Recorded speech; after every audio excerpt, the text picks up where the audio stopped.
আসসালামু আলাইকুম। কেমন আছেন সবাই?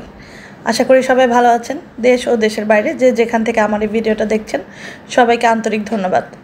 তো শুরু করছি আমার আজকের ভিডিও। আমি আজকে আপনাদের সামনে হাজির হয়েছি। আমি যেহেতু ঢাকার মেয়ে, ঢাকার ভাষায় এটাকে বট বলে বা গরুর ভুঁড়ি বলে। আবার আমার বিয়ে হয়েছে নোয়াখালীতে, ফেনীতে।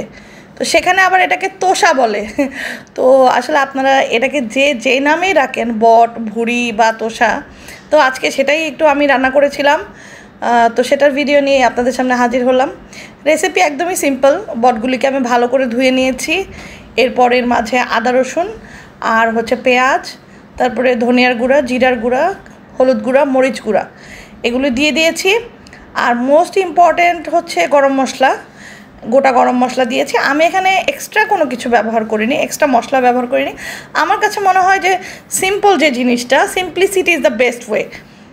তো আমার কাছে যেটা ভালো লাগে, যে আমার কাছে মনে হয় একটা কথা আছে না, সিম্পলের মধ্যে গর্জিয়াস। আমার কাছে মনে হয় যে সিম্পলের মধ্যেই সব কিছু সুন্দর।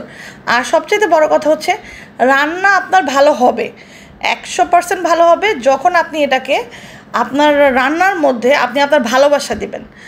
বিকজ রান্নাটা এমন একটা জিনিস, আপনি যখন মন থেকে রান্না করবেন, আপনার ভালোবাসার মানুষের জন্য, প্রিয় মানুষদের জন্য রান্না করবেন, রান্নাটা হয়ে উঠবে অতুলনীয়। সেটা 10 গুণ বেশি মজা হয়।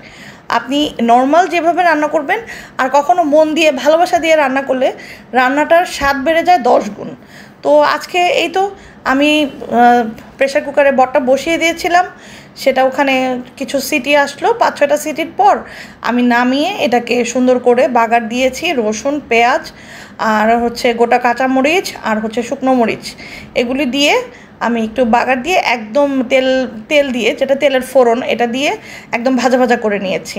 তো এই ছিল আমার আজকের রেসিপি। ভালো লাগলে শেয়ার করবেন। Thank you.